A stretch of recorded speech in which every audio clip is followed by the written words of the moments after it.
আসসালামু আলাইকুম, কেমন আছেন সবাই? আশা করি খুব ভালো আছেন। আমি আপনাদের দোয়ায় ভালো আছি। তো আজকে একটু ভিন্ন জিনিস নিয়ে একটু আলাপ করব।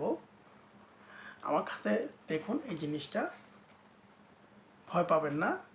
হ্যাঁ, এটা কিছুদিন আগে আমার হাতে এসছে। এর নাম আমি দিয়েছি বেতাল। এখন বেতাল কেন দিয়েছি জানেন? আপনারা কি রাজা বিক্রমাদিত্যের গল্পটা জানেন? প্রাচীন ভারতে একজন অত্যন্ত ন্যায়পরায়ণ একজন রাজা ছিলেন, যার নাম ছিলেন বিক্রমাদিত্য। তিনি খুবই প্রজাবৎসল একজন রাজা ছিলেন। প্রজাদের হিতের জন্য উনি করেননি এমন কোনো কাজ নেই, এবং ওনার কাছ থেকে কেউ কখনো খালি হাতে ফিরতো না। মানে কোনো প্রজা যদি কোনো প্রার্থনা নিয়ে আসতেন, ওনার হাত থেকে, ওনার দরবার থেকে কেউ খালি হাতে ফিরে যেতেন না। তো একবার রাজা বিক্রমাদিত্য অনেক রাতে এক জায়গায় দিয়ে যাচ্ছিলেন। তো পথে একজন সাধুকে দেখতে পেলেন। তো স্বাভাবিক উনি সাধুকে ওনার মতো করে উনি রেসপেক্ট জানালেন। তো সাধু তাকে মানে কি বললো, তাকে আশীর্বাদ করলো। তারপরে বলল, হে রাজা, তুমি তো মানুষের উপকার করো, আর তুমি কি আমার একটা উপকার করতে পারবে? বলে যে কী উপকার? বলে যে অমুক জায়গায় গেলে একটা অশ্বত্থ গাছের উপরে একটা কঙ্কাল আছে, সেই কঙ্কালটাকে তুমি আমার কাছে বয়ে নিয়ে আসবে। তো রাজা বলল, ঠিক আছে, আপনি যদি চাইছেন তাহলে আমি সেটা আপনার জন্য নিয়ে আসছি। তো রাজা বিক্রমাদিত্য ওই সাধুর যে রাস্তার কথা বললেন সেদিক দিয়ে গিয়ে তিনি দেখতে পেলেন যে একটা কঙ্কাল ঝুলছে। তা তিনি সেই কঙ্কালটা যখন নামাইয়া আনছিলেন, তখন কঙ্কালটা তার সাথে কথা বলা শুরু করে দিল এবং তাকে বলল যে আমি তোমাকে একটা গল্প শোনাবো, এই গল্পটার মধ্যে তুমি কোনো প্রশ্ন করতে পারবে না। এরপর আমি তোমাকে প্রশ্ন করব, তুমি যখন যদি এর সঠিক উত্তর দিতে পারো তাহলে তুমি আমাকে নিয়ে যেতে পারবে, আর যদি তুমি উত্তর ভুল দাও তাহলে আমি তোমাকে গলা টিপে মেরে ফেলব।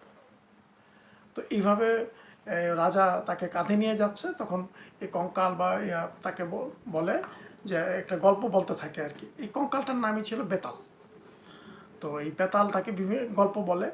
তো সে রাজা বিক্রমাদিত্য সেই গল্প শুনতে শুনতে তারপরে যখন একটা পর্যায়ে আসে, তখন ওই বেতাল মানে ওই কঙ্কালটা তাকে একটা প্রশ্ন করে।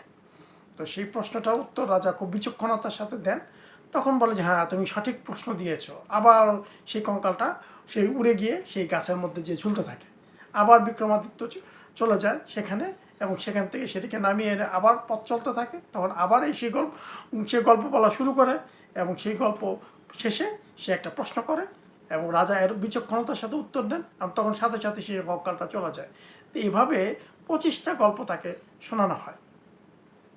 তো 25টা গল্প শোনানোর পরে রাজা যখন বিচক্ষণতার সাথে প্রতিটি গল্পের উত্তর দিলেন, তখন এই বেতাল তাকে বলে যে আমি তোমার প্রতিটা গল্প পড়ে আমি তোমার যে বুদ্ধিমত্তার পরীক্ষা নিয়েছিলাম, সেই বুদ্ধিমত্তার পরীক্ষায় আমি কৃত হয়েছি, অর্থাৎ সন্তুষ্ট হয়েছি।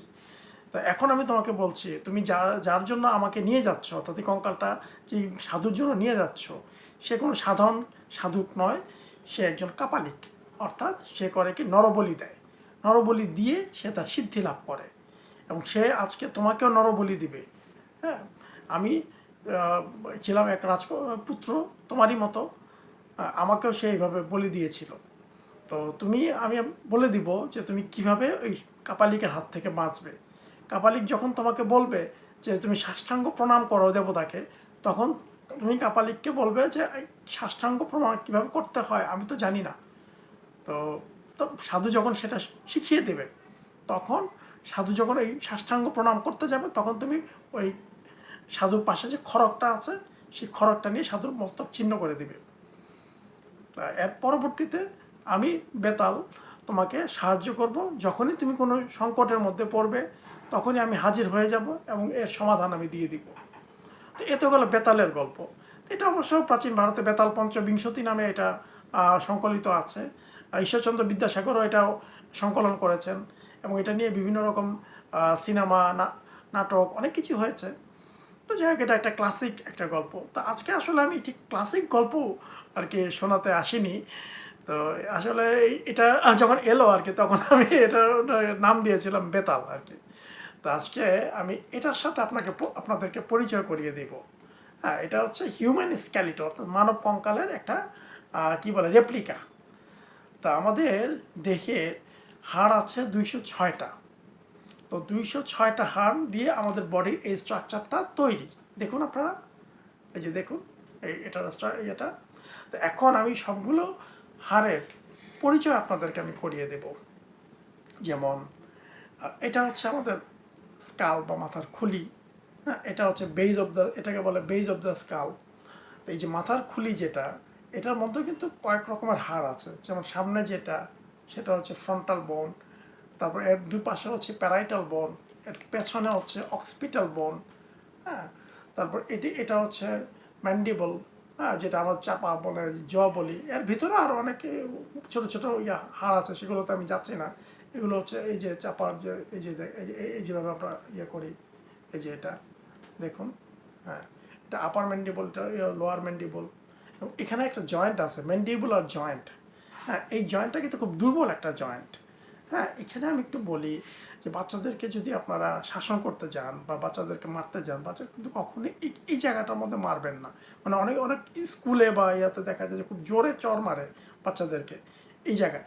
তো এখানে চর লাগলে এখানে যে জয়েন্টটা কিন্তু খুলে যাওয়ার একটা সম্ভাবনা আছে। তারপর এই যে জিনিসটা দেখুন, এটাকেই বলা হয় মেরুদণ্ড। হ্যাঁ, বা ব্যাকবোন আমরা যেটাকে বলি, হ্যাঁ, বা স্পাইন যেটাকে বলি, এটি হচ্ছে মেরুদণ্ড। এই মেরুদণ্ডের মধ্যে কিন্তু আবার একটু ভাগ আছে। যেমন এখানে এই জায়গাটা যেটা, এটাকে বলে সার্ভাইকেল স্পাইন। হ্যাঁ, এটাকে বলা হয় থোরাসিক স্পাইন অথবা বুকের সাথে যেটা, আর নিচের যে অংশটা সেটাকে বলে লাম্বার স্পাইন। তারও নিচে যেটা আছে সেটা হচ্ছে স্যাক্রাল। এই নিয়ে হচ্ছে আমাদের এই পুরো বডির যেটার কারণে আমরা সোজা হয়ে দাঁড়াতে পারি। অর্থাৎ এই একটা কারণেই কিন্তু আমরা অন্য প্রাণী জগতের অন্য প্রাণীদের থেকে আলাদা হয়ে গেছি। অর্থাৎ আমরা সোজা হয়ে দাঁড়াতে পারি। এটা কারণই হচ্ছে এই যে আমাদের যে এগুলা, এই স্পাইনের মধ্যে যে হাড়গুলো আছে এগুলোকে বলা হয় ভার্টিব্রা। হ্যাঁ, এই ভার্টিব্রা, এই যে দেখুন, এই যে দেখেন, দেখা যাচ্ছে, এই যে পুরোটাকে বলা হয় ভার্টিব্রা। এবং এই ভার্টিব্রাকে কেন্দ্র করে দেখুন, এই যে আমাদের বুকের যে খাঁচাগুলো আছে, হ্যাঁ, এই বুকের খাঁচাটা দেখুন, এটাকে বলা থোরাসিক কেজ। এখানে যে হাড়গুলো আছে এই হাড়গুলোকে বলা হয় রিবস। হ্যাঁ, এখানে হাড়গুলোকে বলা হয় রিব। তারপর এখানে যে যে দুটা হাড় আছে, হ্যাঁ, এই যে এটা হচ্ছে ক্লাভিকল। হ্যাঁ, এটার একটা নাম হচ্ছে কলার বোন বলে, অনেকে এটাকে বিউটি বোন বলে। বিউটি বোন বলার কারণটা হচ্ছে মূলত একসময় হলিউডের একটা স্টাইল ছিল যে নায়িকারা এই জায়গাটা, মানে এই অংশটা এটা অনেকটা এক্সপোজ করে রাখতো।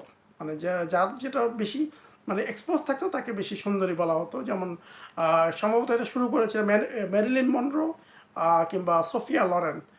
ওনারা এটা মতো ওই সময় ড্রেস আপগুলো সেভাবে তৈরি করা হতো, এই অংশটাকে এক্সপোজ করে। তো এরপরে দেখুন, এই যে এই অংশটা, এটাকে বলা হয় স্ক্যাপুলা। হ্যাঁ, পেছনের যে পিঠের এই অংশটা, এটাকে স্ক্যাপুলা বলে। এবং এই যে এটা দেখুন, এই হাড়ের নাম হচ্ছে এই যে এটা হচ্ছে হিউমেরাস। হ্যাঁ, হিউমেরাস। এবং এখানে দেখুন এই যে হিউমেরাস এবং এই যে যেভাবে লেগে এই যে একটা জয়েন্ট তৈরি করছে, এটাকে বলা হয় শোল্ডার জয়েন্ট।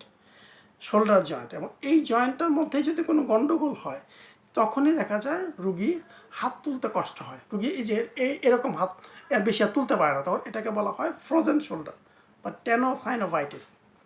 হ্যাঁ, আর আরেকটা জিনিস আমি একটু সতর্ক করে বলি যে এই জয়েন্টটা যেটা, এটা কিন্তু খুব দুর্বল একটা জয়েন্ট। অনেকে আছে যে বাচ্চাদেরকে ধরে, এই যে এভাবে ধরে বাচ্চাদেরকে এই যে এভাবে ধরে করতে যান, মানে কোলে নিতে যান বা একটু ঘুরান বা একটু করেন, এটা কিন্তু ঠিক না। এতে কিন্তু বাচ্চাদের এই জয়েন্টটা কিন্তু ডিসলোকেট হয়ে যেতে পারে। এটা কিন্তু খুব ডেঞ্জারাস, এটা মনে রাখবেন। তারপরে আমরা আসছি, এই যে দেখুন, এটা হচ্ছে পেলভিক রিজিয়ন। হ্যাঁ, পেলভিক বোন আছে এখানে, পেলভিক বোন, এই দুইটা পেলভিক বোন আছে, হিপ বোন বলা হয়। এই দুইটা এখানে জয়েন্ট লেগে থাকে এবং এটার ভিতরে অনেক স্ট্রাকচার থাকে। হ্যাঁ, এটার ভিতরে অনেক স্ট্রাকচার থাকে। এবং এই যে পেলভিক বোনের যে আকার, হ্যাঁ, পুরুষেরটা একটু কম চওড়া থাকবে, মহিলাদেরটা একটু বেশি চওড়া থাকবে। দেখুন দেখুন, এই যে পুরুষদেরটা একটু কম চওড়া, মহিলাদেরটা একটু বেশি চওড়া থাকবে। এবং এটার কারণেই মূলত, এটার কারণেই এটার থেকেই কিন্তু চেনা যায় যে একটা কঙ্কাল যদি পাওয়া যায় কখনো, এবং সেটা পুরুষের কঙ্কাল না মহিলার কঙ্কাল, সো এই স্ট্রাকচারটা দেখে কিন্তু ফরেন্সিক সায়েন্টিস্ট যারা আছে বা ফরেন্সিক ডক্টর যারা আছেন তারা কিন্তু এটা আইডেন্টিফাই করতে পারেন যে এটা কার কঙ্কাল। এরপরে আসা যাক, এই যে এটা দেখুন, এটাকে বলা হয় ফিমার। হ্যাঁ, এটাকে বলা হয় ফিমার। এই ফিমারটা হিপ বোনের সাথে এখানে এখানে একটা জয়েন্ট ফর্ম করছে, কোমরের জয়েন্ট। হ্যাঁ, এখানে এখানে কোমরের এখানে এই ফিমার, এই যে এখানে একটা জয়েন্ট এর সাথে। তারপরে দেখুন এটা হচ্ছে টিবিয়া, এই যে এটা হচ্ছে টিবিয়া, আর এই অংশটা হচ্ছে ফিবুলা। তারপরে এই যে দেখুন পায়ে এখানে দেখুন, এখানেও কিন্তু টিবিয়া ফিবুলা লাগছে, এবং পায়ে এখানে কিন্তু অ্যাঙ্কেল জয়েন্ট তৈরি করছে, এবং অ্যাঙ্কেল জয়েন্ট এখানে বেশ কয়েকটা ছোটো ছোটো হাড় আছে। এবং এরপরে এই যে হাড়গুলো দেখছেন এগুলো হচ্ছে মেটাটার্সাল বোন বলা হয়। হ্যাঁ, মেটাটার্সাল বোন, এখানে 5টা মেটাটার্সাল বোন। তবে এখানে যে হাড়টা কোরালির হাড় আছে এটাকে বলছে ক্যালকেনিয়াম। তবে এখানে আরও কয়েকটা নাম আছে ছোটো ছোটো হাড়ের। এই যে এই বোনগুলো যেগুলো, এই হাড্ডিগুলো, এগুলোকে বলা হয় লং বোন। তবে এখানে আমি একটু ভুলে গেছিলাম, এই যে এখানে হিউমেরাস। তারপর এই যে দেখেন এখানেও কিন্তু এই যে এটা হচ্ছে রেডিয়াস, এবং এটা হচ্ছে আলনা। এবং এখানে কিন্তু একটা জয়েন্ট তৈরি হয়, এটা হচ্ছে এলবো জয়েন্ট, যেটা কনুইয়ের জয়েন্ট বলা হয়। এবং এখান থেকে একটা নার্ভ যায়, এবং এই নার্ভটার মধ্যে যদি একটু আঘাত লাগে তখন কিন্তু আমরা ওই যে একটু মানে ইলেকট্রিক শকের মতো একটা আঘাত, মানে একটা অনুভব হয় আর কি। ঠিক আছে। তারপরে এই যে এই যে জয়েন্ট, তারপর এখানে একটা দেখুন, এই যে এই যে এখানে ফিমার এবং টিবিয়ার মাঝখানে এখানে কিন্তু ওই যে হাঁটুটা বসে, এই জায়গাটায় হাঁটুটা বসে। হ্যাঁ, এবং এটা কিন্তু এই যে হাঁটুর এই জায়গাটাকে এখানে কিন্তু ধরে রাখে। এবং এই জায়গায় যে একটা এক ধরনের জেলি থাকে। হ্যাঁ, এখানে যে জেলি থাকে, এবং এই জেলির কারণেই কিন্তু আমরা যে মুভমেন্টটা যে হয়, এই মুভমেন্টটা আমরা একটু সুন্দরভাবে করতে পারি। কিন্তু যখন বয়স হয়ে যায় তখন কিন্তু হাড় ক্ষয় হয়, এবং এই জেলিটা কিন্তু শুকিয়ে যায়। এবং এটার কারণে কিন্তু লোকের মানে বসতে কষ্ট হয়, সিঁড়ি বাইতে কষ্ট হয়, এরকম সমস্যাগুলো নিয়ে আসে পেশেন্টরা। ঠিক আছে। তো এই যে এটা একটা দেখুন, এই যে জয়েন্টগুলো, এখানে এই যে জয়েন্টগুলো খুব সুন্দর, এই যে দেখেন, এই প্রত্যেকটা জায়গাতে দেখেন এই আল্লাহর কি সৃষ্টি। এই যে একটা জয়েন্ট কত সুন্দরভাবে, এবং এই জয়েন্টগুলো যে মুভ করতে পারে, এখানে এই জন্য জেলির মতো সাবস্টেন্স দিয়ে দেওয়া হয়েছে, যাতে এই জায়গাটা সুন্দর করে মুভ করতে পারে। প্রতিটা জয়েন্ট যাতে মুভ করতে পারে, এই যে মুভ করার জন্য এটা দিয়ে দেওয়া হয়েছে।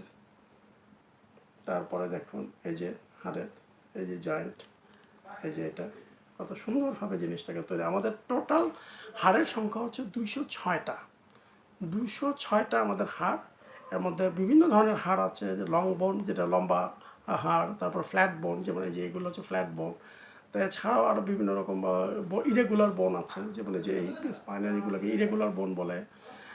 তারপরে আপনার এই যে এখানে তারপরে এই যে বিভিন্ন আরও কিছু ধরনের ছোটো ছোটো বোন আছে।